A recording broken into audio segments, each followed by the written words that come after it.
하나님 말씀은 아모스서 2장 6절부터 16절 말씀까지입니다. 제가 봉독합니다. 여호와께서 가라사대 이스라엘의 서너 가지 죄로 인하여 내가 그 벌을 돌이키지 아니하리니 이는 저희가 은을 받고 의인을 팔며 신한 켤레를 받고 궁핍한 자를 팔며 가난한 자의 머리에 있는 티끌을 탐내며 겸손한 자의 길을 굳게 하며 부자가 한 젊은 여인에게 다녀서 나의 거룩한 이름을 더럽히며 모든 단 옆에서 전당 잡은 옷 위에 누우며 저희 신의 전에서 벌금으로 얻은 포도주를 마심이니라. 내가 아모리 사람을 저희 앞에서 멸하였나니 그 키는 백향목 높이와 같고 강하기는 상수리 나무 같으나 내가 그 위의 열매와 그 아래의 뿌리를 진멸하지 아니하였느냐.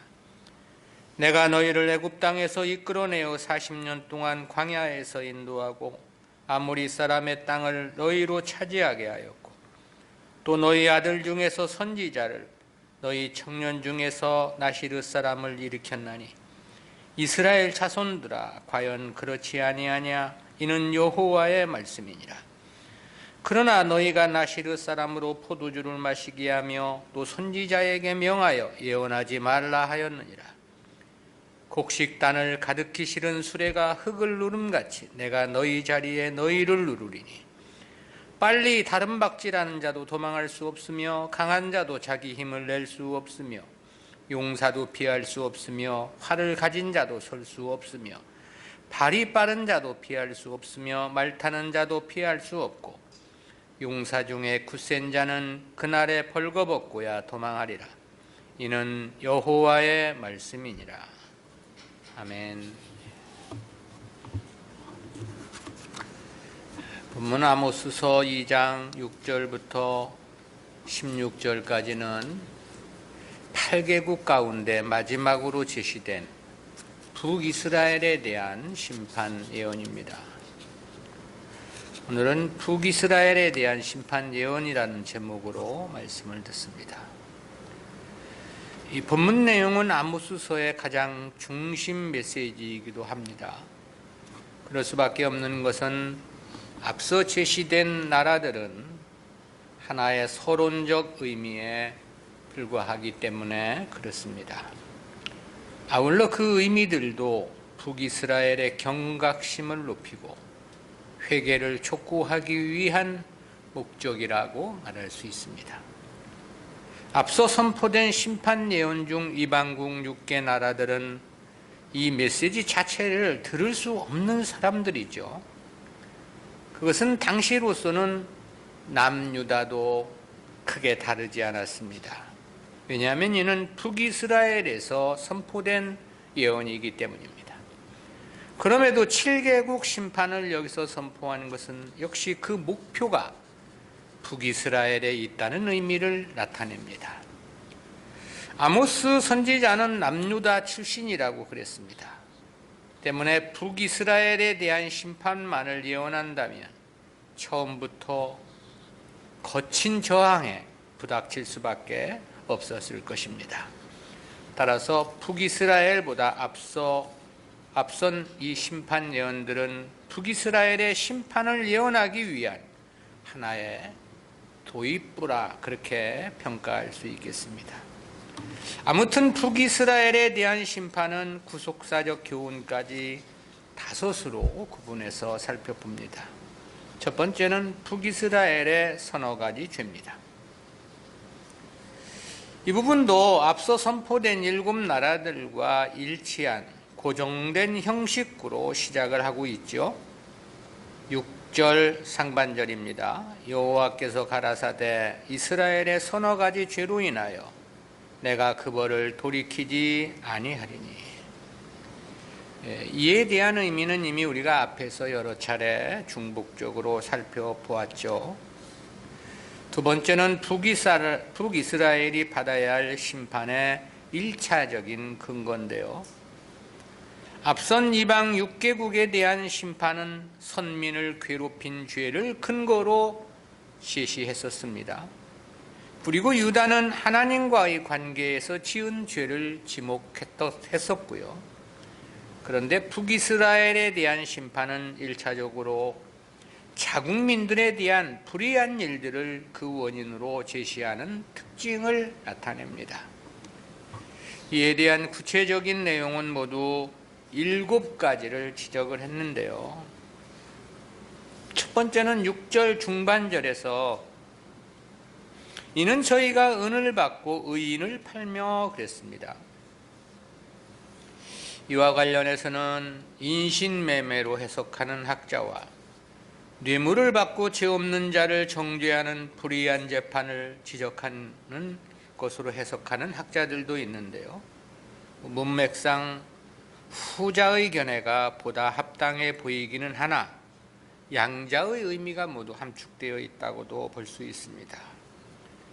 뇌물을 받고 불의하게 재판을 하는 경우가 빚진 가난한 자들을 종으로 파는 것과 같은 결과로 이어질 수 있기 때문에 그렇습니다.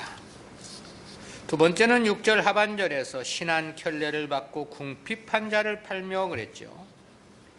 이 역시 재판과 관련한 문제로 보는 것이 일반적입니다. 왜냐하면 실제 신한 켤레를 받고 인신매매를 한다는 것은 말이 안 되기 때문에 그렇습니다.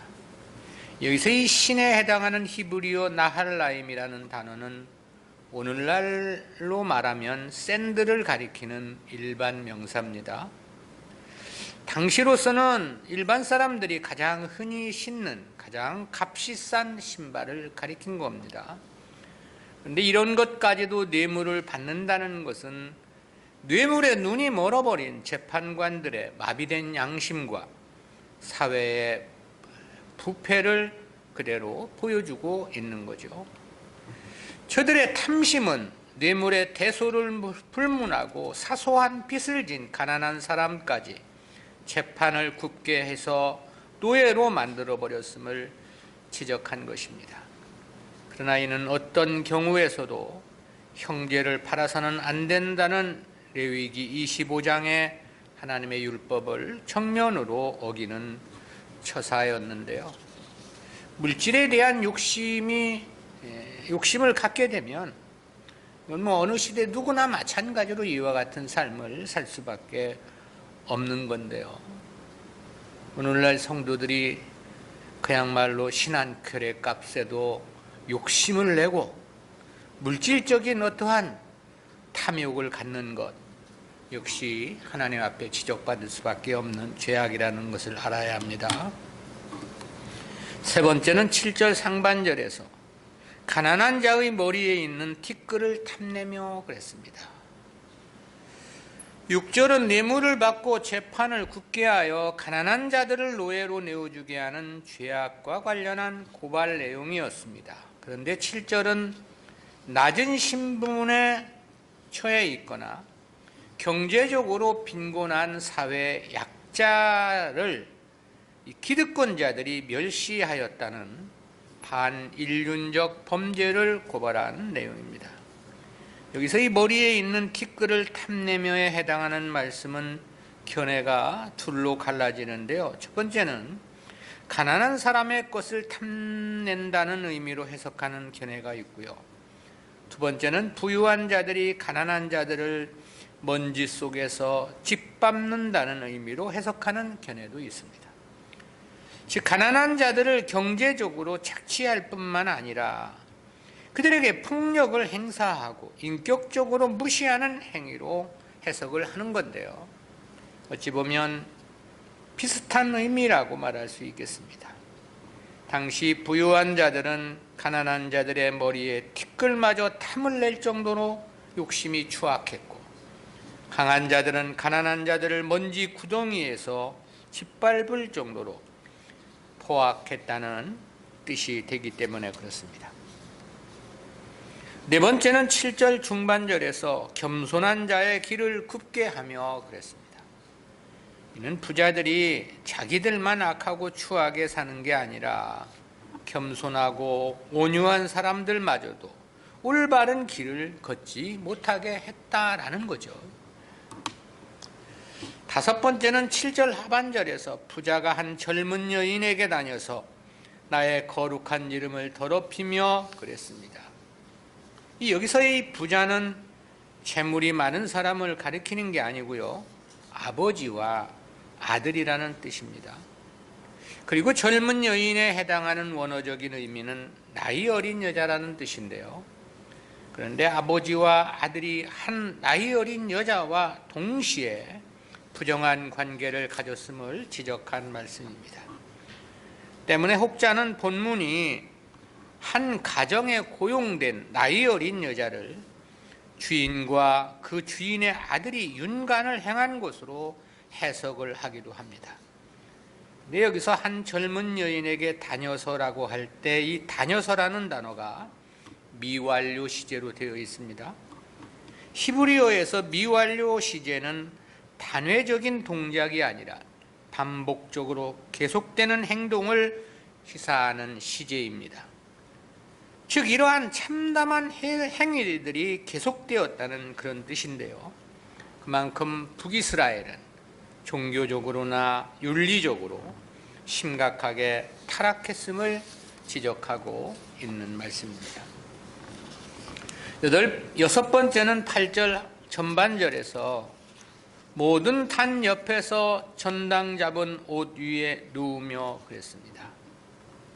여기서의 옷은 가난한 사람들이 낮에는 겉옷으로 밤에는 이불 대용으로 사용했던 옷을 가리킵니다. 따라서 가난한 사람들에게 이 옷은 매우 중요한 필수품이었습니다. 그럼에도 이를 전당 잡혔다는 것은 그만큼 그가 가난했다는 것을 의미하는 거죠. 오죽했으면 그 옷을 전당을 잡혔겠느냐라는 건데요. 때문에 출애굽기 22장 26절 27절에 보면 이웃의 옷을 전당 잡은 경우 해가 지기 전에 돌려줄 것을 명시하고 있죠. 또 신명기 24장 23절에서는 그렇게 하루가 지나기 전에 옷을 돌려주는 것이 하나님 백성들의 자비이고 또 의로움이라고 말씀하고 있습니다. 그런데 부자들은 전당 잡은 옷을 돌려주기는커녕 신전에서 베풀어지는 제사나 술자리에서 그 옷을 깔고 앉는 방석으로 사용을 했다, 그런 뜻입니다. 또 종교적 매춘을 위한 자리로 사용했다는 뜻이 되기도 합니다. 당시 북이스라엘의 베델이나 단은 물론 곳곳에 우상과 금송아지를 숭배하는 제단들이 세워져 있었습니다. 그리고 그런 곳에는 언제나 종교적인 매춘이 성행을 했었습니다. 그러니까 부자들은 가난한 사람들의 전당 잡은 옷으로 이러한 종교적 행사의 향락의 도구로 사용했음을 지적하고 있는 말씀인 거죠. 일곱 번째로는 8절 하반절에서 저희 신의 전에서 벌금으로 얻은 포도주를 마심이니라 그랬습니다. 여기서 이 벌금으로 얻은 포도주란 백성들에게서 부당하게 착취한 세금을 가리킨 것입니다. 즉 벌금을 착취하여 매입한 포도주나 아니면 벌금으로 탈취한 포도주라는 뜻이 됩니다. 그렇게 부당하게 착취한 것으로 저희 신의 전에서 향락을 즐겼다는 뜻인데요. 한편 아모스는 저들이 종교적 행사를 했던 장소를 저희 신의 전이라고 표현을 했습니다. 북이스라엘은 건국 초기부터 금송아지 우상을 만들어 놓고 그것을 하나님이라고 믿고 있었죠. 따라서 이러한 아모스의 표현은 저들의 종교 혼합주의를 지적한 것이라고 말할 수 있겠습니다. 즉 하나님과는 전혀 무관한 그릇되고 거짓된 우상 숭배에 불과함을 지적한 것입니다. 이러한 전체적인 맥락을 보면 당시 북이스라엘은 이방인들보다도 못한 악하고 추한 상태였음이 느껴지죠. 남유다의 죄악에 대해서는 하나님 율법을 어긴 것에 대한 지적이었습니다. 그런데 북이스라엘은 이방인들만도 못한 추악한 삶을 지적하고 계신 거죠. 실제 이러한 삶은 이방인들도 행치 않는 죄악이 분명하기 때문에 그렇습니다. 세 번째는 북이스라엘이 받아야 할 2차적인 심판 근거입니다. 여기서는 아모스가 하나님께서 베푸셨던 은혜를 상기하며 북이스라엘의 배은망덕한 죄를 지적을 했는데요. 그 은혜는 과거 이스라엘의 출애굽 사건과 광야 생활, 그리고 가나안 땅 정복 사건입니다. 이에 대한 9절부터 12절 내용은 넷으로 요약이 되는데요. 첫 번째는 가나안 족속을 멸해 주신 하나님의 은혜를 말씀합니다. 9절입니다. 내가 아모리 사람을 저희 앞에서 멸하였나니 그 키는 백향목 높이와 같고 강하기는 상수리 나무 같으나 내가 그 위의 열매와 그 아래의 뿌리를 진멸하지 아니하였느냐. 여기서 이 아모리 사람은 이스라엘이 가나안을 정복하기 이전 그 땅에 거주했던 대표적인 원주민을 가리키는 말입니다. 저들은 특별히 신장이 장대한 족속으로 유명했습니다. 때문에 저들의 장대함과 강건함을 백향목과 상수리나무로 비유를 말씀하신 건데요. 백향목은 열왕기하 19장 23절이나 이사야서 2장 23절에서 강조되고 있는 것처럼 키가 심히 큰 나무로 유명합니다. 그리고 상수리 나무는 굵기가 10여 미터나 되고 100년 이상을 사는 매우 강한 나무로 알려져 있지 않습니까? 때문에 아무리 족속이 크고 강함을 백향목과 상수리 나무로 비유를 한 건데요. 처음 가나안을 정복하고자 정탐꾼을 보냈을 때 정탐꾼 12명 중에 10명은 도저히 그 땅을 정복할 수 없다고 평가를 했었죠. 그들은 네피림의 후손인 아낙 자손의 거인들이었고 자신들은 그들과 비교해 볼 때 메뚜기 떼와 같은 초라한 모습으로 그렇게 이야기를 할 정도였습니다. 근데 그런 그들을 하나님께서 진멸해 주신 것을 지금 말씀하고 있는 거죠. 두 번째는 출애굽과 광야 생활 그리고 가나안 입성의 은혜인데요. 10절입니다. 내가 너희를 애굽 땅에서 이끌어내어 40년 동안 광야에서 인도하고 아모리 사람의 땅을 너희로 차지하게 하였고. 이스라엘의 출애굽 사건은 하나님께서 이스라엘에게 베풀어 주신 가장 핵심적인 은혜였습니다. 따라서 이스라엘이 하나님께 받은 은혜를 말할 때는 언제나 대표적으로 제시되는 것이 이 출애굽 사건이죠. 그것은 광야 40년 동안의 생활도 역시 마찬가지인데요. 이 광야 생활은 성경에서 3대 기적 시기로 지목이 되는 은혜의 시기입니다. 첫 번째 기적의 시기가 이 출애굽과 광야 생활 시기이고, 두 번째 기적의 시기는 엘리야와 엘리사가 사역했을 때의 시기입니다. 그리고 마지막 세 번째는 주님의 공생의 시기이죠. 그런데 출애굽과 광야 생활은 그 세 시기 중에서도 전 민족적으로 가장 큰 하나님의 은혜가 입혀졌던 시기라고 말할 수 있습니다.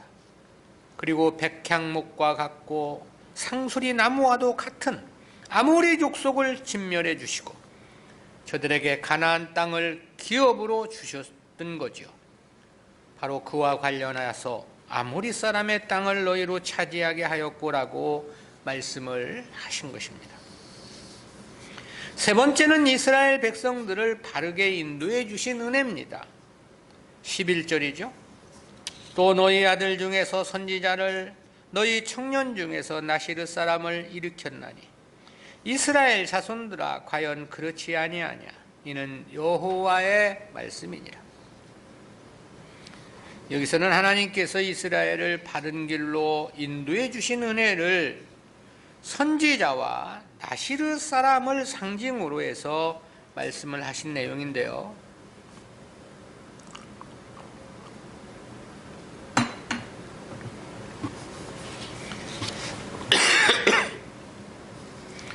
이스라엘 백성들은 선지자들을 통해서 하나님의 말씀을 듣고 배울 수 있었죠. 그리고 이러한 은혜는 오직 이스라엘 백성들에게만 허락하신 특별한 은혜였습니다. 나시르 사람이란 의미도 똑같은 의미인데요. 나시르로 번역된 히브리어 나지림이라는 단어는 성별된 자들, 구별된 자들이라는 뜻입니다. 성경에서 언급된 나시린의 규례를 보면 독한 술을 금하며 머리에 삭도를 대지 않았습니다. 또한 부정한 것으로 몸을 더럽히지 말아야 했고요. 하나님께서 이러한 나시린을 세우신 것은 선지자들과 마찬가지로 이스라엘 백성들을 교훈하시기 위함이었습니다. 선지자들은 주로 하나님의 계시의 전달자 역할을 했던 거고요. 나시린들은 자신들의 거룩한 삶의 모범을 통해서 이스라엘 백성들을 지도하며 교훈을 했던 것입니다. 이 역시 하나님은 이스라엘 백성들에게 베풀어 주신 특별한 은혜였다는 것을 말씀하고 계신 거죠. 네 번째는 이스라엘의 배은의 죄악입니다. 이에 대해서는 12절에서 그렇게 말씀했죠. 그러나 너희가 나시르 사람으로 포도주를 마시게 하며 또 선지자에게 명하여 예언하지 말라 하였느니라. 이는 이스라엘의 배은망덕한 삶을 대표적으로 지적한 말씀입니다. 본래 율법에서 나시르 사람들은 독주를 금하도록 되어 있습니다. 그런데 저들에게 포도주를 마시게 했다 그러죠. 의인을 타락시켰다는 그런 뜻입니다. 그리고 선지자들에게는 예언하지 말라고 그랬다고 그랬어요. 하나님의 뜻을 전하지 말라며 거부를 했다는 그런 뜻이죠. 하나님은 오직 아브라함의 하나님, 이삭의 하나님, 야곱의 하나님으로 오직 저들만의 하나님으로 역사해 주셨습니다. 그러나 저들은 그 모든 하나님의 은혜를 망각하고 하나님의 뜻을 거부하며 거절했던 것입니다. 그러니까 이스라엘에 선포된 심판의 근원적 이유를 찾아보면 크게 두 가지로 구분해 볼 수 있겠는데요. 하나는 이방인들만도 못한 부패한 삶이고, 다른 하나는 은혜를 망각한 배은의 행위였다. 그렇게 규정할 수 있겠습니다. 네 번째는 북이스라엘이 받게 될 심판의 양상입니다. 앞선 내용은 북이스라엘에 대한 심판 원인에 대한 메시지였고, 이어진 본문은 그로 인해 당할 심판의 양상에 대한 보도인데요. 이에 대한 13절부터 16절까지는 7가지 비유로 말씀을 하셨습니다. 첫째는 13절에서 곡식단을 가득히 실은 수레가 흙을 누름같이 내가 너희 자리에 너희를 누르리니 그랬습니다. 이는 이스라엘이 받게 될 하나님의 심판의 혹독함을 상징한 말씀인데요. 본래 수레에 곡식단을 가득히 싣고 농로를 가게 되면 수레가 무거워서 바퀴가 땅을 짓눌러 바퀴 자국이 깊이 파이게 되죠. 농로는 언제나 남아있는 물기로 땅에 비가 온 뒤에 이 땅과 흡사하죠. 때문에 곡식단을 가득히 실은 수레를 끌고 가게 되면 바퀴가 땅속으로 깊이 파묻히기 마련입니다. 바로 이와 같은 현상처럼 하나님의 심판이 저들에게 심히 무거운 짐이 되며 가혹할 것임을 말씀하고 있는 겁니다. 두 번째는 14절 상반절에서 빨리 다른 박질하는 자도 도망할 수 없으며 그랬습니다. 하나님의 심판을 피할 자가 없을 것이라는 말씀이죠. 이스라엘 민족 전체가 당할 심판임을 선포하신 겁니다. 세 번째는 14절 중반절에서 강한 자도 자기 힘을 낼 수 없으며 그랬습니다. 이는 하나님의 심판에서 벗어나려는 어떤 시도도 무용할 것이다, 그런 뜻입니다. 네 번째는 14절 하반절에서 용사도 피할 수 없으며 그랬습니다. 이에 대한 원문을 직역하면 용사도 자기 생명조차 구할 수 없을 것이다, 그런 뜻인데요. 즉 어느 누군가의 도움도 그때는 받지 못할 것이다, 그런 뜻입니다. 용사조차도 자기 생명 하나 구하지 못하는데 어느 누가 어떻게 다른 사람을 돕거나 도움을 줄 수 있겠느냐, 그런 의미인 거죠. 다섯째는 15절 상반절에서 활을 가진 자도 설 수 없으며 그랬습니다. 전쟁에서 활을 쏘는 자들은 오늘날 군사 용어로는 포병에 해당한다고 말할 수 있겠습니다. 즉 이들은 적군과 마주하거나 성벽을 기어오르는 보병처럼 싸우지 않는 거예요. 적과는 비교적 멀리 떨어진 후방에서 활을 가지고 적을 공격하는 군사들이죠. 때문에 비교적 적들의 공격으로부터 안전한 위치에 있는 자들입니다. 그럼에도 역시 이들도 설 수 없을 것을 말씀했습니다. 북이스라엘에서 심판을 피할 자는 역시 단 한 사람도 없을 것이라는 그런 의미가 됩니다. 여섯 번째는 15절 하반절에서 발이 빠른 자도 피할 수 없으며 말 타는 자도 피할 수 없고 그랬습니다. 이는 두 번째 항목에서 지적했던 것과 비슷한 뜻입니다. 말 타는 자는 발이 빠른 자보다도 더 기동성이 몇십 배는 탁월하다고 말할 수 있겠죠. 그러나 그렇다 하더라도 하나님의 심판을 피할 수는 없다, 그런 뜻입니다.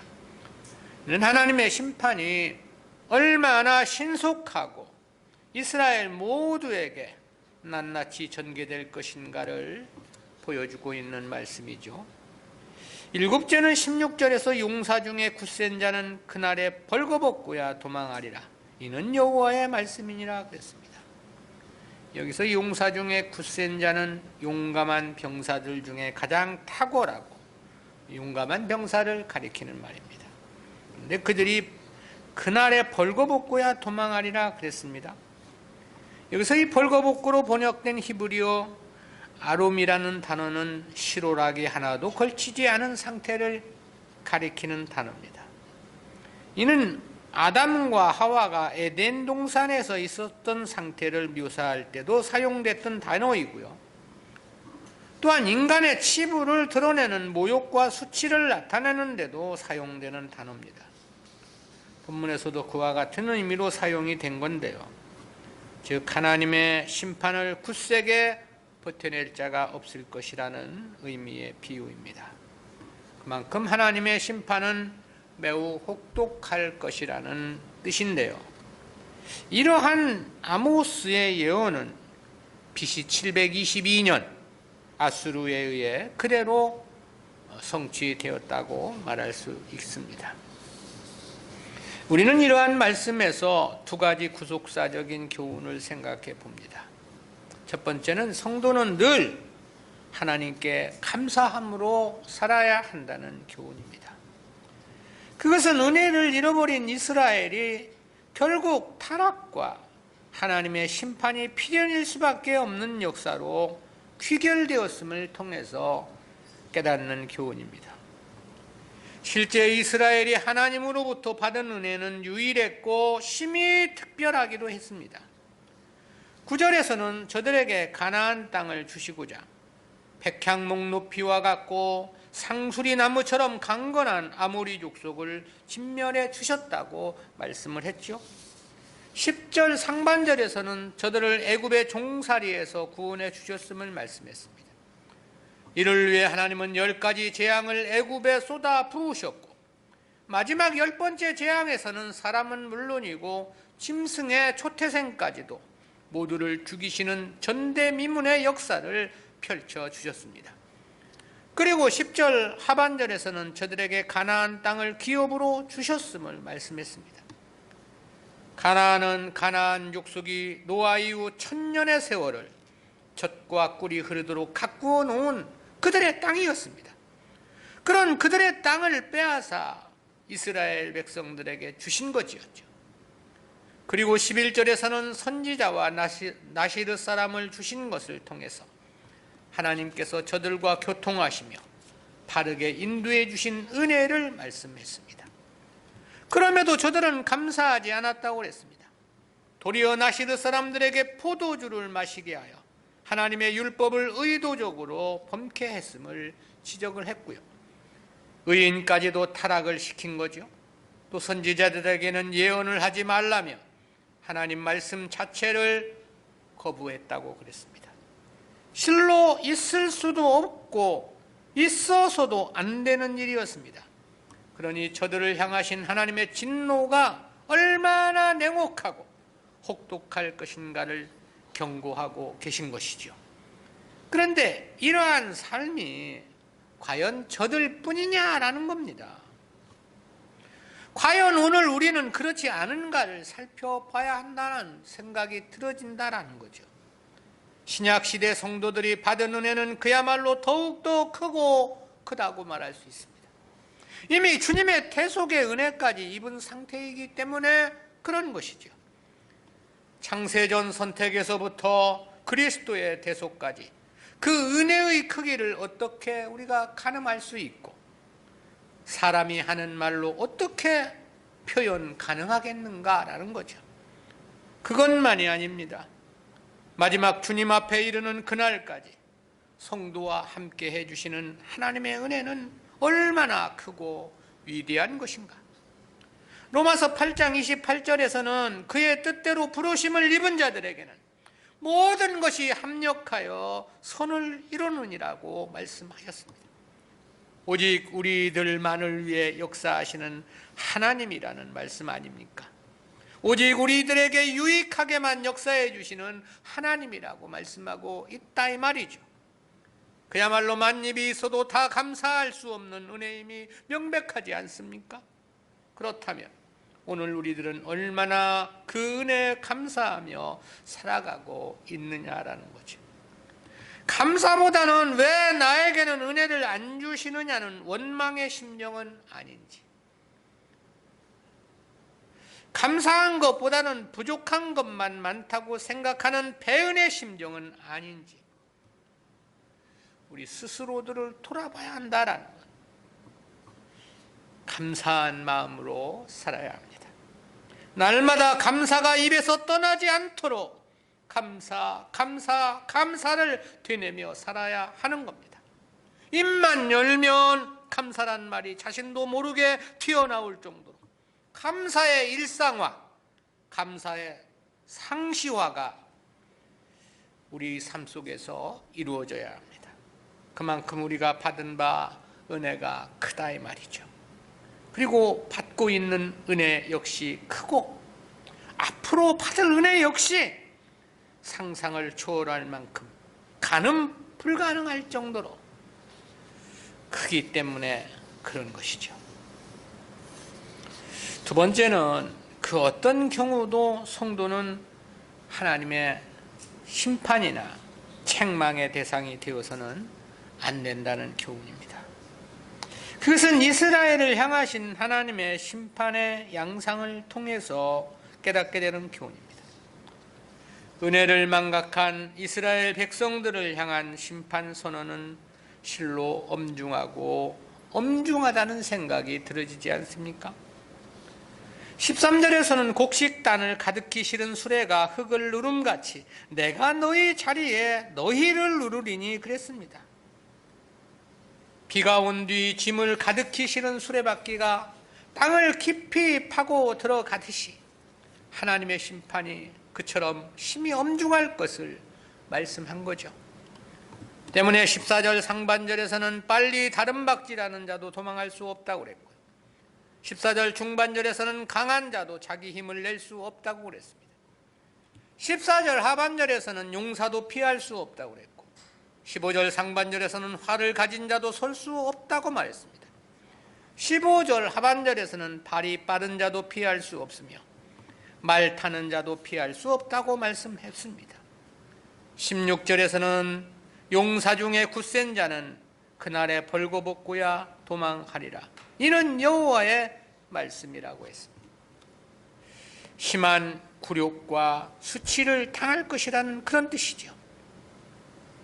이스라엘 역사에서 사울 왕은 할례를 받지 않은 자에게 죽는 죽음이 부끄러워 자신의 무기 맡은 자에게 자신을 죽여줄 것을 요청하기도 했죠. 아비멜렉은 여인이 던진 맷돌에 맞아 죽어가면서 여인에게 죽임을 당한 것이 부끄럽다 해서 자기 신복에게 자기를 죽여달라 해서 목숨을 거두는 모습도 볼 수 있습니다. 근데 지금 이스라엘은 하나님의 심판에 용사 중에 용사가 벌거벗은 몸으로 도망칠 것을 말씀했단 말이죠. 하나님의 심판이 얼마나 혹독할 것인가에 대한 비유이고 얼마나 참담하고 참혹할 것인가를 말씀하신 것입니다. 우리는 과연 하나님의 징계와 책망을 버텨낼 수 있다고 생각이 들어지는가? 그것은 그 누구도 불가능한 일이다.